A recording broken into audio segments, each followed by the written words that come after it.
Bonjour Monsieur le maire, bienvenue sur TV Touraine. Nous sommes présents aujourd'hui en mairie d'Amboise pour faire un point sur la situation concernant les risques de d'éboulement sur la rue Victor Hugo. Pouvez-vous nous donner plus de précisions?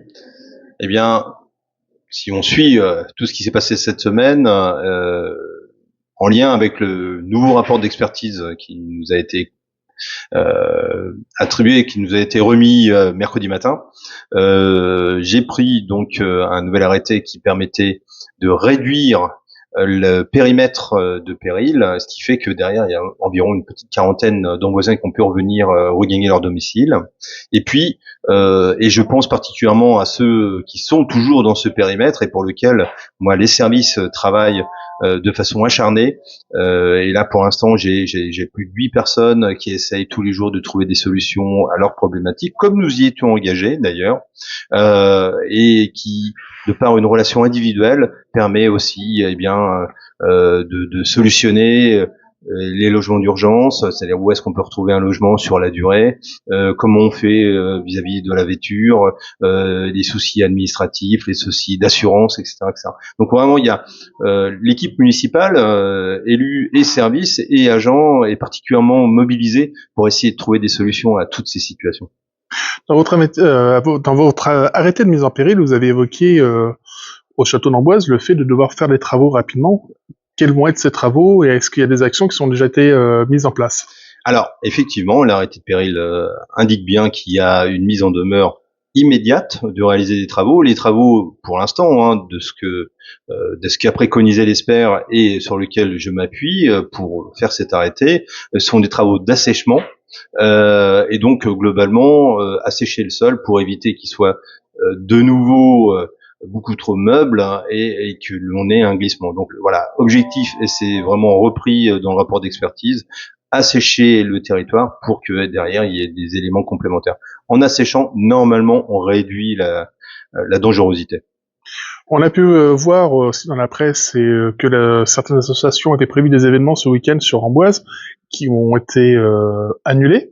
Alors il y a une manifestation qui a été annulée, c'est le trail de la Saint-Vincent, parce que il est passé dans le château et que le nouveau trajet ne pouvait pas, sur la durée qui était imposée, ne pouvait pas être pris, ne pouvait pas passer devant les services de la préfecture. Donc on a préféré reporter, pas annuler, reporter à un peu plus tard dans la saison, mais moi je souhaite vraiment que cette manifestation puisse avoir lieu dans l'année 2025 sur Amboise.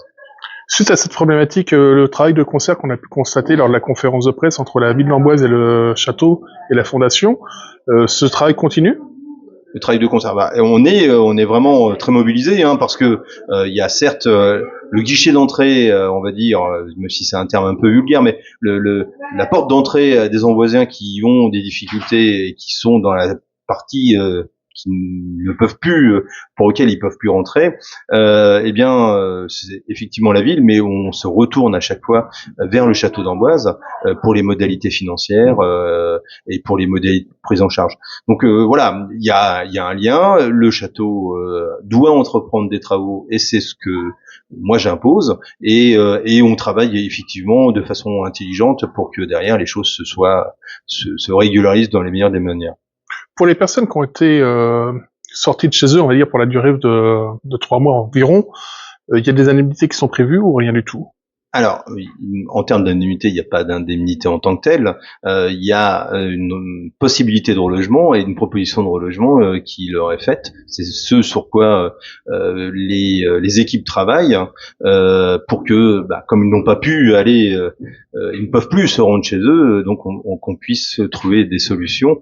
Là encore, et je souhaite vraiment insister sur le travail des équipes, le travail des élus, pour que l'ensemble de ces problématiques puissent être travaillées au bras-le-corps, au jour le jour. Je sais qu'actuellement, il y a des personnes qui ont déjà pu être logées, d'autres sont toujours à l'hôtel. Donc vraiment, on avance pour que tout le monde puisse se retrouver dans de bonnes conditions de vie. Et ce coût du relogement incombe à qui? Alors, le coût du relogement, il est, ça reste très technique, mais on avance pour l'instant les frais.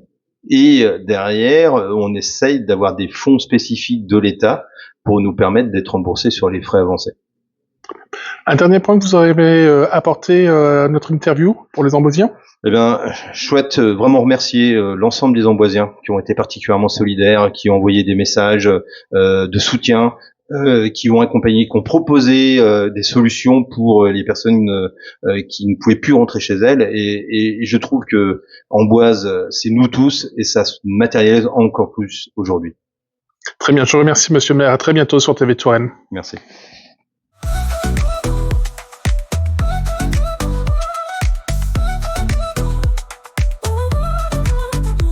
TV Touraine, d'Amboise aux étoiles, des histoires locales qui s'envolent et dévoilent.